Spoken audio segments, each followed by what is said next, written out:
Pankaj Bhardwaj YouTube channel में आपका बहुत बहुत स्वागत है। हम बात कर रहे हैं ऑर्गेनिक केमिस्ट्री की सीरीज की, जिसमें मैं जीओसी ले रहा हूं। जीओसी में मैंने टॉपिक स्टार्ट किया था इलेक्ट्रॉन डिस्प्लेसमेंट इफेक्ट, जिसमें मैंने फर्स्ट वीडियो इंडक्टिव इफेक्ट के ऊपर और सेकंड वीडियो रेजोनेंस इफेक्ट के ऊपर डाला था। मेरे पिछले वीडियो में मैंने आपको रेजोनेंस के बारे में बताया था। रेजोनेंस क्या होता है, रेजोनेंस क्यों यूज करते हैं, रेजोनेंस की क्या क्या एप्लीकेशन है, कितने टाइप के रेजोनेंस एग्जिस्ट करते हैं और रेजोनेटिक स्ट्रक्चर बनाने में किन किन रूल्स को फॉलो किया जाता है, इन सब की बात मैंने अपने पिछले वीडियो में की थी। इस वीडियो को देखने से पहले मैं आपको एडवाइस करता हूं कि वो वीडियो भी आप देख लें। आज हम बात करेंगे किसी एक स्पीशीज की डिफरेंट रेजोनेटिंग स्ट्रक्चर्स की स्टेबिलिटी के बारे में। हम कुछ रूल्स के थ्रू ये बता सकते हैं कि अगर किसी मॉलिक्यूल की 3 या 4 रेजोनेटिक स्ट्रक्चर्स हैं, उनमें से सबसे स्टेबल स्ट्रक्चर कौन सी होगी और सबसे कम स्टेबल स्ट्रक्चर कौन सी होगी। आइए देखते हैं। तो सबसे पहले मैं लेने वाला हूं फर्स्ट रूल, जिसको बोलते हैं maximum number of double bonds. जिस रेजोनेटिक स्ट्रक्चर में डबल बॉन्ड का नंबर ज्यादा होता है, उसकी स्टेबिलिटी ज्यादा होती है। हम लोग जानते हैं बच्चों, बॉन्ड का बनना एक एक्सोथर्मिक स्टेप है, यानी कि जब भी बॉन्ड बनता है तो एनर्जी रिलीज होती है। जब एनर्जी रिलीज होती है तो सिस्टम क्या होता है, मोर स्टेबल होता है। इस कारण से जिस रेजोनेटिक स्ट्रक्चर में ज्यादा बॉन्ड होंगे, उसकी स्टेबिलिटी भी ज्यादा होगी। आइए देखते हैं। तो पहला एग्जांपल मैंने लिया CH2 + OH। ये लोन पेयर अगर इसके बीच में आ जाएगा तो स्ट्रक्चर बन जाएगी CH2 डबल बॉन्ड OH। एक लोन पेयर चला गया, पॉजिटिव चार्ज कहां गया, ऑक्सीजन के ऊपर। अब ये है फर्स्ट रेजोनेटिक स्ट्रक्चर, ये है सेकंड रेजोनेटिक स्ट्रक्चर। आप देख पा रहे हैं यहां पाई बॉन्ड एक भी नहीं है, यहां पाई बॉन्ड एक है। तो मैं क्या बोल सकता हूं, फर्स्ट वाले की कंपैरेटिवली सेकंड वाले की स्टेबिलिटी ज्यादा है। ऐसे ही एग्जांपल नंबर 2 की बात करें, साइक्लिक सिस्टम में भी ये रूल अप्लाई होगा। साइक्लिक सिस्टम में अगर यहां पर पॉजिटिव चार्ज है तो बिल्कुल पिछली बार की तरह ये इलेक्ट्रॉन अगर यहां इन्वॉल्व हो जाएंगे तो अगली रेजोनेटिक स्ट्रक्चर आपकी ये बन जाएगी, जिसमें OH के साथ डबल बॉन्ड और इसके साथ क्या आ जाएगा, पॉजिटिव चार्ज। यहां भी वही रूल है, सेकंड स्ट्रक्चर में पाई बॉन्ड का नंबर ज्यादा है फर्स्ट स्ट्रक्चर की कंपैरेटिवली, तो सेकंड की स्टेबिलिटी फर्स्ट से ज्यादा अच्छी होगी। थर्ड एग्जांपल की बात करते हैं। थर्ड एग्जांपल में CH2 के साथ सपोज F लगा हुआ है, पॉजिटिव चार्ज। आप लोग जानते हैं कि फ्लोरीन के पास लोन पेयर होते हैं, तो ये लोन पेयर होने के कारण CH2 के वैकेंट ऑर्बिटल में इसको ट्रांसफर करता है।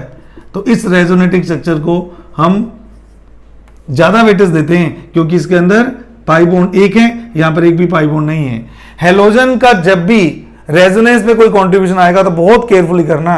ये जो हेलोजन्स होते हैं, ये पॉजिटिवली चार्ज आयंस को भी स्टेबल कर देते हैं और नेगेटिवली चार्ज आयन को भी स्टेबल कर देते हैं। कैसे? पॉजिटिव चार्ज आयन को बैक बॉन्डिंग के थ्रू फ्लोरीन ने इलेक्ट्रॉन दिए और ये वाला बॉन्ड बन गया। अगर ये बाय चांस नेगेटिव चार्ज भी होता, तो क्लोरीन इसको स्टेबलाइज कर सकता था। मेरे पिछले वीडियो में मैंने आपको इसके बारे में बताया था कि ये इलेक्ट्रॉन अगर इधर आ जाएंगे तो ये स्ट्रक्चर क्या बनेगी, CH2 डबल बॉन्ड Cl। और ये जो नेगेटिव चार्ज था, अब ये नेगेटिव चार्ज कहां लग जाएगा, क्लोरीन के ऊपर लग जाएगा। तो यहां पर भी इसकी जो स्टेबिलिटी है वो इसकी कंपैरेटिवली क्या होती है, ज्यादा अच्छी होती है। इन दोनों में कितना ज्यादा डिफरेंस है। हेलोजन कार्बोनियम आयन को भी स्टेबलाइज कर सकते हैं और कार्ब एनायन को भी स्टेबलाइज कर सकते हैं। बस एक चीज का ध्यान रखना, हेलोजन में सेकंड बिट के एलिमेंट इस तरह का स्टेबलाइजेशन नहीं कर सकते, क्योंकि उनके अंदर कोई वैकेंट 3D ऑर्बिटल प्रेजेंट नहीं होता। तो दो रेजोनेटिक स्ट्रक्चर में जिस स्ट्रक्चर में ज्यादा पाई बॉन्ड्स होंगे, उसकी स्टेबिलिटी दूसरे वाले की कंपैरेटिवली क्या होगी, ज्यादा होगी। अब मैं बात करता हूं सेकंड रूल की, रूल नंबर 2। रूल नंबर 2 है ऑक्टेट रूल। और रूल नंबर 2 का जो रिजल्ट आता है वो ऑलमोस्ट यही है जो इसका आता है। तो मैं बात कर रहा हूं रूल नंबर सेकंड की बात करता हूं। वो कहता है ऑक्टेट रूल। और बिल्कुल सिंपल सा ही ऑक्टेट रूल है। ये कह रहा है वो रेजोनेटिक स्ट्रक्चर ज्यादा स्टेबल होती है जिसमें मैक्सिमम नंबर ऑफ एटम्स के ऑक्टेट पूरे होते हैं। मान लीजिए किसी रेजोनेटिक स्ट्रक्चर में 3 एटम में से 2 का ऑक्टेट पूरा है और 1 का नहीं है, और दूसरी रेजोनेटिक स्ट्रक्चर में तीनों एटम्स का ऑक्टेट पूरा है, तो नेचुरल सी बात है सेकंड स्ट्रक्चर की स्टेबिलिटी फर्स्ट वाले से ज्यादा होगी। तो यहां भी ऑलमोस्ट वही एग्जांपल काम आ जाते हैं। सपोज मैंने इस तरह की ईथर ली, CH2 पॉजिटिव और ये लोन पेयर आपके सामने है, ये लोन पेयर यहां आ जाएगा तो CH2 double bond O CH3। जब भी ऑक्सीजन 3 बॉन्ड बनाता है, मैंने सब सिखाया हुआ आपको, चार्ज क्या आता है प्लस। अब जरा देखिए ध्यान से, इस स्ट्रक्चर में एक भी डबल बॉन्ड नहीं है और इस स्ट्रक्चर में एक डबल बॉन्ड आ गया है।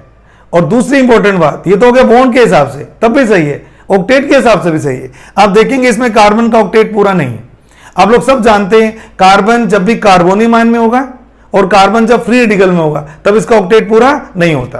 कार्बन का ऑक्टेट केवल एक ही जगह पूरा होता है, कार्ब एनायन में। तो इसका ऑक्टेट पूरा नहीं है, इन दोनों का ऑक्टेट पूरा है। लेकिन इस स्ट्रक्चर में सभी एटम का ऑक्टेट पूरा है। कार्बन ने 4 बॉन्ड बना लिए, 4 × 2 8। ऑक्सीजन ने 3 बॉन्ड और एक लोन पेयर, 3 × 2 6 + 2 8। और इस कार्बन ने भी 4 बॉन्ड बना लिए, तो इसके ऑक्टेट पूरे हैं। तो सेकंड रूल ऑलमोस्ट वही रिजल्ट देता है जो आपका फर्स्ट रूल देता है। रूल नंबर 3, रूल नंबर 3 बिल्कुल सिंपल है। ये कह रहे हैं कि neutral structures are more stable than charge structure. हालांकि हर रेजोनेटिंग स्ट्रक्चर में नेट चार्ज तो सेम ही रहता है बेटे, पर कई बार क्या होता है, एक न्यूट्रल मॉलिक्यूल की जो रेजोनेटिंग स्ट्रक्चर बनती है वो चार्ज स्ट्रक्चर बन जाती है। जैसे ब्यूटाडाइन आप पढ़ते हो, CH2 double bond CH, single bond CH, CH2। अगर मैं इसकी रेजोनेटिंग स्ट्रक्चर बनाऊंगा, जब इलेक्ट्रॉन की मूवमेंट यहां होगी तो नेगेटिवली चार्ज या पॉजिटिवली चार्ज। इस पॉजिटिव चार्ज को बैलेंस करने के लिए ये इलेक्ट्रॉन मूव करेगा, तो ये हो जाएगा पॉजिटिवली चार्ज और ये हो जाएगा अल्टीमेटली नेगेटिवली चार्ज। तो CH2 CH double bond CH CH2, ये होगी स्ट्रक्चर। तो नेट चार्ज तो इन दोनों का ही 0 है, ये 0 है और ये +1 -1 0 है। लेकिन इसको बोलते हैं चार्ज सेपरेटेड है और ये न्यूट्रल मॉलिक्यूल है। तो नेचुरल सी बात है, मैंने बोला न्यूट्रल मॉलिक्यूल की जो स्टेबिलिटी होती है, वो चार्ज मॉलिक्यूल से क्या होती है, ज्यादा अच्छी होती है।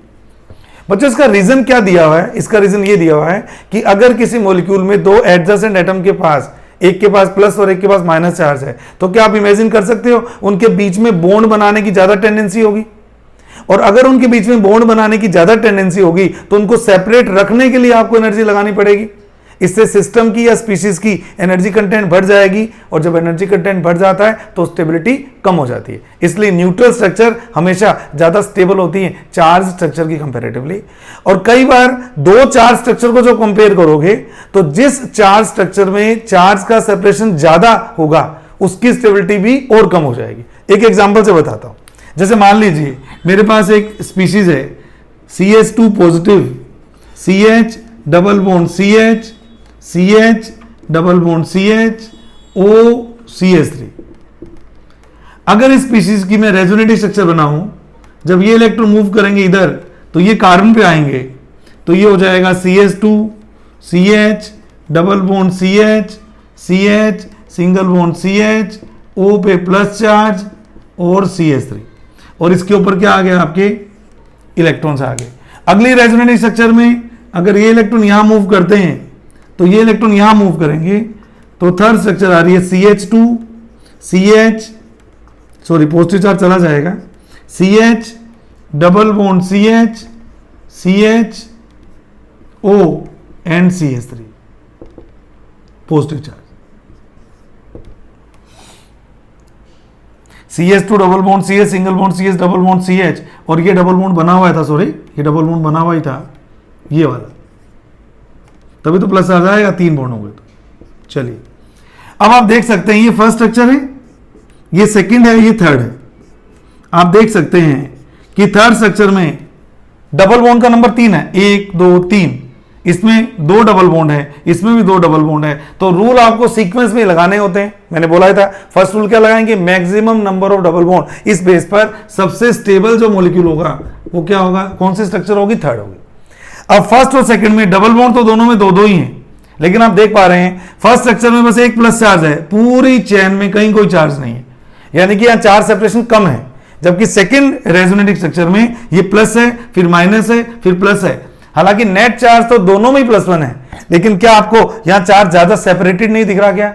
यस, तो चार्ज जब ज्यादा सेपरेटेड होता है स्टेबिलिटी कम हो जाती है। तो थर्ड के बाद कौन आएगा, फर्स्ट आएगा, और फर्स्ट के बाद किसका नंबर आएगा, सेकंड का नंबर आएगा। इस तरह से हम इन रूल्स के थ्रू रेजोनेटिंग स्ट्रक्चर की स्टेबिलिटी कंपेयर कर सकते हैं।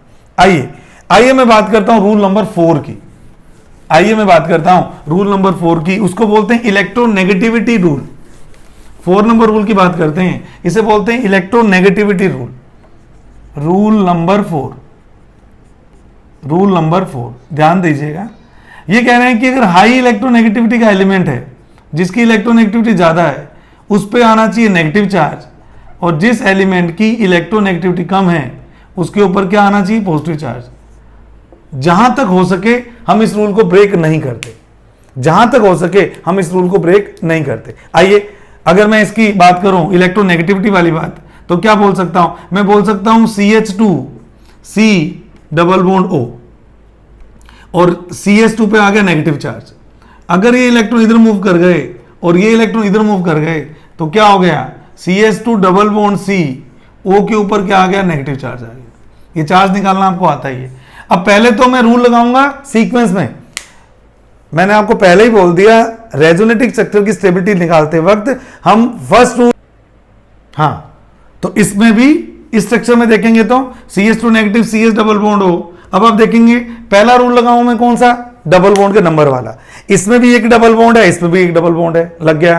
पहला रूल एप्लीकेबल नहीं है, कोई फर्क नहीं पड़ रहा। सेकंड ऑक्टेट रूल, इसका भी ऑक्टेट पूरा है, इसका भी ऑक्टेट पूरा है, इसका भी ऑक्टेट पूरा है, इन दोनों में हर एटम का ऑक्टेट भी पूरा है। चलिए सेकंड रूल भी कोई काम नहीं आया। Third, neutral molecule are more stable than charge, तो ये तो वैसे ही नेगेटिवली चार्ज था, ये भी एक नेगेटिवली चार्ज था, तो ये वाला रूल भी आपके काम नहीं आया। अब अपना फोर्थ रूल काम आएगा। फोर्थ रूल क्या कह रहा है कि जब भी दो रेजोनेटिक स्ट्रक्चर्स हों तो उसमें मोर इलेक्ट्रोनेगेटिव पे तो नेगेटिव चार्ज आना चाहिए और लेस इलेक्ट्रोनेगेटिव पर पॉजिटिव चार्ज आना चाहिए। आप देखो O की इलेक्ट्रोनेगेटिविटी कार्बन से ज्यादा अच्छी होती है, तो ये रेजोनेटिक स्ट्रक्चर ज्यादा स्टेबल होगी किसके कंपैरेटिवली, इसके कंपैरेटिवली। तो फर्स्ट से ज्यादा स्टेबल कौन सी है, सेकंड है। ऐसे ही अगर मैं फिनोक्साइड की रेजोनेटिक स्ट्रक्चर की बात करूं, ये फिनोक्साइड आयन होता है, अगर मैं इसकी रेजोनेटिक स्ट्रक्चर की बात करूं तो आप देख पा रहे हैं,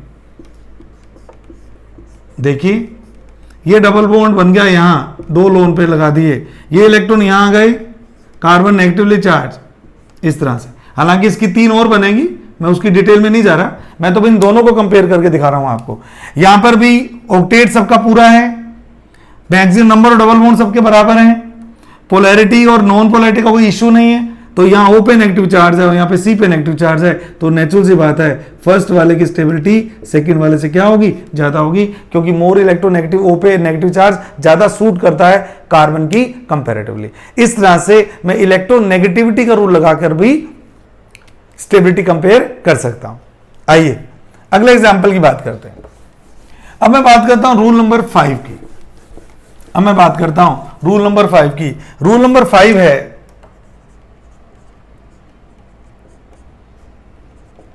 रूल नंबर 5 है कि लाइक चार्जेस, जो एक जैसे चार्जेस होते हैं बच्चों,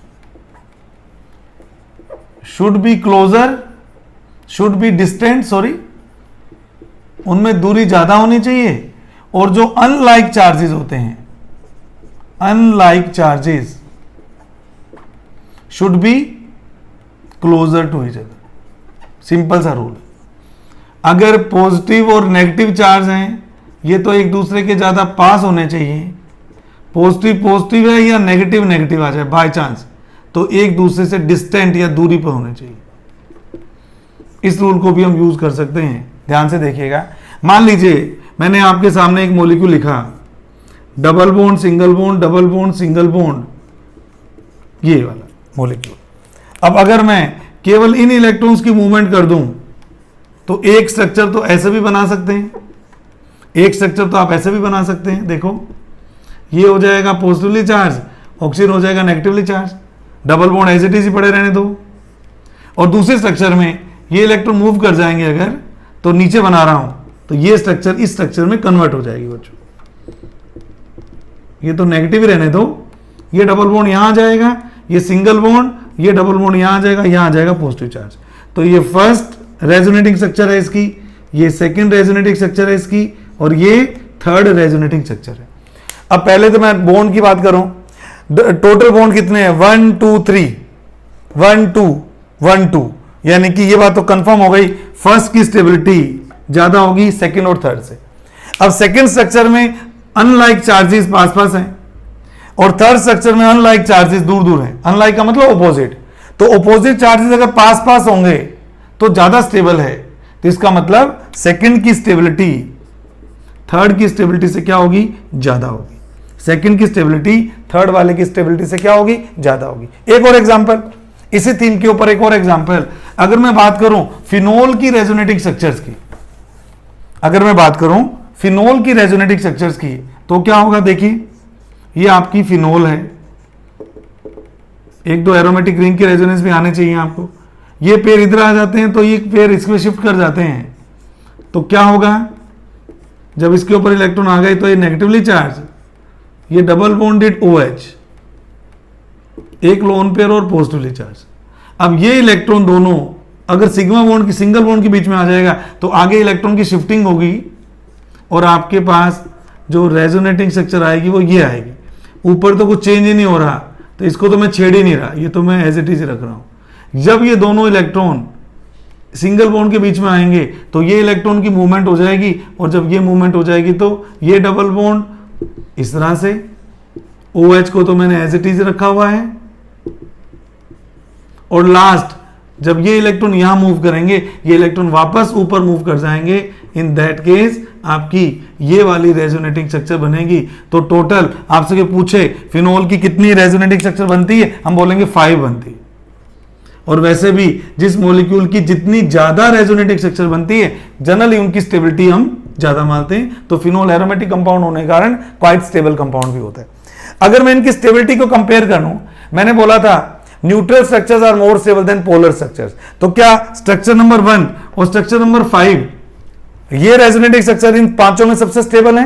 हाँ, क्योंकि ये न्यूट्रल है, ना तो इस पे कोई नेट चार्ज आ रहा ना इस पे कोई चार्ज आ रहा, तो क्या बोलेंगे, first is equal stable then 5।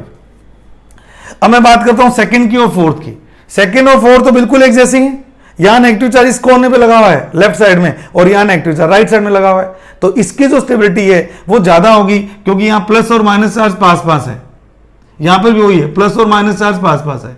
जबकि जो थर्ड स्ट्रक्चर है उसमें प्लस और माइनस चार्ज क्या है, डिस्टेंट है। तो मैंने क्या बोला, unlike charges should be closer to each other, इसलिए सेकंड और फोर्थ की जो स्टेबिलिटी है, सेकंड इक्वल टू 4, इसकी जो स्टेबिलिटी है वो थर्ड वाले से ज्यादा होगी, क्योंकि सेकंड या फोर्थ में पॉजिटिव और नेगेटिव चार्ज पास पास हैं और थर्ड में पॉजिटिव और नेगेटिव चार्ज दूर दूर हैं। तो ये फिफ्थ रूल है जिससे मैं रेजोनेटिंग स्ट्रक्चर की स्टेबिलिटी कंपेयर करता हूं। आइए आगे चलते हैं। अब अगर मैं आगे चलूं तो मेरे सामने एक और रूल आएगा, लेकिन एक चीज मैं क्लियर कर दूं, किसी एक स्पीशीज की डिफरेंट रेजोनेटिंग स्ट्रक्चर्स को कंपेयर करने के तो ये 5 रूल ही हैं। मॉलिक्यूल सेम होना चाहिए। आपने देखा मैंने एक ही मॉलिक्यूल की स्ट्रक्चर्स बनाई थी। कौन कौन से, क्या क्या रूल हैं, number of pi bond maximum, octet सबका कंप्लीट होना चाहिए, neutral molecules are more stable than polar molecule, less electronegative पे पॉजिटिव चार्ज, मोर इलेक्ट्रोनेगेटिव पे नेगेटिव चार्ज, और लास्ट कि लाइक चार्जेस दूर दूर होने चाहिए और अनलाइक चार्जेस पास पास होने चाहिए। एक और चीज मैं तब लगाऊंगा जब दो डिफरेंट स्पीशीज की स्टेबिलिटी कंपेयर करेगा। आई एम रिपीटिंग, इससे पहले मैं एक ही मॉलिक्यूल की डिफरेंट रेजोनेटिंग स्ट्रक्चर्स के बीच में स्टेबिलिटी कंपेयर कर रहा था, अब मैं दो डिफरेंट मॉलिक्यूल्स या डिफरेंट स्पीशीज की स्टेबिलिटी कंपेयर करूंगा। तो इसको हम एक कॉन्सेप्ट से सिखाते हैं, उसको बोलते हैं इक्विवेलेंट रेजोनेटिंग स्ट्रक्चर्स और नॉन इक्विवेलेंट रेजोनेटिंग स्ट्रक्चर्स। तो यहां मैं लिख रहा हूं, एक तरह से टॉपिक चेंज ही हो गया आपका, इक्विवेलेंट या equal resonating structures and non equivalent resonating structures. तो शॉर्ट में इसको equivalent resonating structure and non equivalent resonating structure कहा जाता है। जरा देखते हैं। तो मैं पहले आपको इक्विवेलेंट रेजोनेटिंग स्ट्रक्चर की बात बता रहा हूं। आप लोगों ने सभी ने कार्बोनेट आयन की रेजोनेटिंग स्ट्रक्चर देखी हुई है सभी ने, तो मैं ज्यादा टाइम नहीं ले रहा, मैं आपको इसको बना के दिखा रहा हूं कि जब ये इलेक्ट्रॉन इसके बीच में आएंगे तो इधर मूव करेंगे, तो क्या होगा उस केस में, ये नेगेटिव चार्ज, ये डबल बॉन्ड, दो लोन पेयर, और इसको तो मैंने टच ही नहीं किया है नेगेटिव चार्ज। अब ये इलेक्ट्रॉन पेयर इधर आएंगे तो ये वापस ऊपर चले जाएंगे, तो इसकी जो स्ट्रक्चर बनेगी, ये नेगेटिव चार्ज को मैंने छेड़ा ही नहीं, ये 3 स्ट्रक्चर्स हैं। अब आप मुझे बताइए इन तीनों स्ट्रक्चर में कोई डिफरेंस है क्या? आपको कैसे कैसे कह रहे हो? इस स्ट्रक्चर को एनालाइज करो, एक C डबल बॉन्ड O है और 2 C single bond O minus है। ऐसे यहां पे एक C डबल बॉन्ड हो, एक CO माइनस CO माइनस, ऐसे एक C डबल बॉन्ड हो, CO माइनस CO माइनस। ऐसी स्ट्रक्चर्स को इक्विवेलेंट रेजोनेटिंग स्ट्रक्चर्स कहा जाता है, यानी कि कार्बोनेट आयन में इक्विवेलेंट रेजोनेटिंग स्ट्रक्चर बनती है। ऐसे ही अगर मैं बात करूं फॉर्मेट आयन की, अगर सेकंड एग्जांपल में मैं बात करूं फॉर्मेट आयन की, तो फॉर्मेट आयन ये होता है, आप जानते ही, फॉर्मेट आयन की भी इक्विवेलेंट रेजोनेटिंग स्ट्रक्चर बनती है 2 C, ये देख लो, इन दोनों को आप किसी भी तरह से सेपरेट कर सकते हो क्या? नहीं, HC बॉन्ड है दोनों में, C डबल बॉन्ड हो, C सिंगल बॉन्ड हो नेगेटिव, C डबल बॉन्ड हो, C सिंगल बॉन्ड हो नेगेटिव, तो ये भी किस में आते हैं? इक्विवेलेंट रेजोनेटिंग स्ट्रक्चर्स में आते हैं। और इक्विवेलेंट रेजोनेटिंग स्ट्रक्चर एक और बेहतरीन एग्जांपल स्क्वेरिक एसिड का dianion of squaric acid, dianion of squaric acid. बेटे ये होता है squaric acid. Let me tell you, this molecule is called as squaric acid. ये किसका फॉर्मूला है? ये स्क्वेरिक एसिड का फॉर्मूला है। लेकिन जब इसकी एसिडिक नेचर चेक की गई ना, तो ये स्ट्रोंग एसिडिक मिला, ये बहुत ज्यादा एसिडिक मिला। अब आप एनालाइज करो भाई, ज्यादा एसिडिक तो या तो सल्फोनिक एसिड्स होते हैं या कार्बोक्सिलिक एसिड होते हैं। ये तो अल्कोहल की कैटेगरी का मॉलिक्यूल है, तो इसकी एसिडिक नेचर तो समझ के परे, इतनी ज्यादा एसिडिक क्यों है? इसकी प्रैक्टिकली जब वैल्यू चेक की गई तो पहले प्रोटॉन की पीके की वैल्यू आई 1.5 और दूसरे प्रोटॉन के पीके की वैल्यू आई बेटे 3.5। इतनी बेसिक नॉलेज आपको है सबको कि जिस एसिड का पीके जितना कम होता है उसकी एसिडिक स्ट्रेंथ ज्यादा होती है। तो आप समझ पा रहे हैं पीके की वैल्यू 1.5 तो बहुत ज्यादा एसिडिक हो गया। एग्जाम्पल के तौर पर एसिटिक एसिड जिसको आप एसिड मानते हैं उसकी पीके की वैल्यू होती है बेटे 4.74। अब आप सोच लो उसकी तुलना में भी लगभग 1000 गुना एसिडिक ज्यादा है ये। तो ये क्यों इतना एसिडिक है, इसको भी मैं इसकी इक्विवेलेंट रेजोनेटिंग स्ट्रक्चर के थ्रू समझा सकता हूं। मान लीजिए ये 2 प्रोटॉन निकलने के बाद जो ये आयन बने, जिसको हम इसका कॉन्जुगेटेड एसिड बोलेंगे, सॉरी कॉन्जुगेटेड बेस बोलेंगे, अगर वो किसी भी कारण से स्टेबलाइज हो जाता है तो क्या corresponding acid more acidic prove हो जाएगा? क्या ये बात हमने पहले की हुई है कि जिस एसिड के प्रोटॉन के निकलने से जो कॉन्जुगेटेड बेस बनता है वो किसी भी कारण से अगर स्टेबल हो जाए तो पक्की बात है उसका कोरस्पॉन्डिंग एसिड क्या काउंट होगा? स्ट्रॉन्ग एसिड की तरह काउंट होगा। तो मुझे इतना तो समझ में आ गया कि अगर इन दोनों एच को हटा के मैं इसका एक नेगेटिव आयन बनाऊं, डाई एनायन बनाऊं, वो 100% बहुत ज्यादा स्टेबल होता होगा, तभी तो उसका कोरस्पॉन्डिंग एसिड क्या है? हाईली एसिडिक है। तो आइए देखते हैं इसके डाई एनायन में किस तरह से रेजोनेटिंग स्ट्रक्चर बनती हैं। डाई एनायन का मतलब आप समझते ही हैं। डाई एनायन का मतलब आपको पता है कि जब 2 नेगेटिव चार्ज एक मॉलिक्यूल पे रहते हैं। आइए अगर मैं इसकी स्ट्रक्चर की बात करूं तो पहले मैं इसका स्केलेटोन बना लेता हूं ताकि जल्दी जल्दी मैं आपको स्ट्रक्चर एक्सप्लेन कर दूंगा। तो ये इसका स्केलेटोन है, स्क्वेरिक एसिड के डाई एनायन की बात कर रहा हूं, स्क्वेरिक एसिड के डाई एनायन की बात कर रहा हूं, ध्यान से सुनिएगा। एक बार इनका स्केलेटोन बना लेता हूं मैं। ओ तो सब में ही होंगे, तो एक बार सबके अराउंड 4 ओ लगा देता हूं ताकि मैं इलेक्ट्रॉन की मूवमेंट भी आपको सिखा सकूं कि मैं किस तरह से इलेक्ट्रॉन की मूवमेंट कर रहा हूं, मैं किस तरह से इलेक्ट्रॉन की मूवमेंट कर रहा हूं। ध्यान दीजिए बच्चों। तो अगर मैं इसकी बात करूं तो डाई एनायन है तो 2 नेगेटिव चार्ज तो आएंगे ही। ये इसका डाई एनायन है। अब मान लो ये इलेक्ट्रॉन यहां आ जाएगा तो ये इलेक्ट्रॉन यहां आ जाएंगे और ये इलेक्ट्रॉन वापस ऑक्सीजन के ऊपर आ जाएंगे। तो इसकी जो रेजोनेटिंग स्ट्रक्चर बनेगी, इसलिए मैंने कहा था स्केलेटोन बना लेता हूं। तो ये डबल बॉन्ड आ गया, एक लोन पे चला गया, ये डबल बॉन्ड सिंगल बॉन्ड में कन्वर्ट हो गया, ये डबल बॉन्ड में कन्वर्ट हो गया, और ये इलेक्ट्रॉन जब आए तो एक लोन पे बढ़ने के कारण नेगेटिव चार्ज आ गया। बाकी ना इसमें कोई फर्क आएगा ना इसमें कोई फर्क आएगा ना इसमें कोई फर्क आएगा, इन दोनों में कोई फर्क नहीं आएगा। अब आगे चलता हूं। मान लीजिए ये इलेक्ट्रॉन अगर इधर मूव करें, ये इलेक्ट्रॉन इधर मूव करें और ये इलेक्ट्रॉन इधर मूव करेंगे तो क्या होगा? तो यहां आएगा नेगेटिव चार्ज, यहां आएगा डबल बॉन्ड, इसको मैंने छेड़ा ही नहीं, नेगेटिव चार्ज, ये आ जाएगा डबल बॉन्ड, ये स्ट्रक्चर, और ये आ जाएगा डबल बॉन्ड, ये स्ट्रक्चर। तो इसकी थर्ड रेजोनेटिंग स्ट्रक्चर ये बन जाएगी। और लास्ट में अगर ये इलेक्ट्रॉन आ जाए इसके बीच में, ये इसके बीच में और ये ऊपर, तो क्या होगा?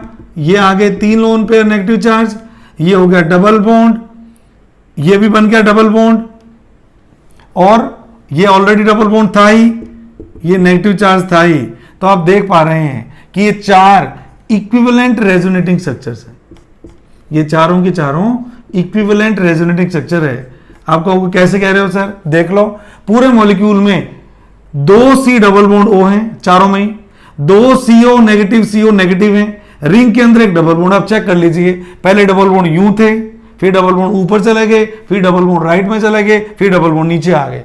तो इस तरह से ये चारों के चारों इक्विवेलेंट रेजोनेटिंग स्ट्रक्चर है। इसलिए मैं बोल सकता हूं, क्योंकि इक्विवेलेंट रेजोनेटिंग स्ट्रक्चर्स बहुत ज्यादा स्टेबल मानी जाती हैं नॉन इक्विवेलेंट की कंपैरेटिवली, इसलिए स्क्वायरिक एसिड बहुत ही अच्छा एसिड माना जाता है।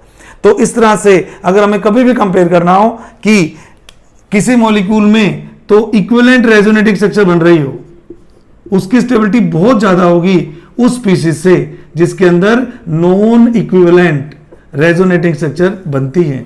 तो ये भी बड़ा इंपॉर्टेंट रूल है जो आपको याद रखना है।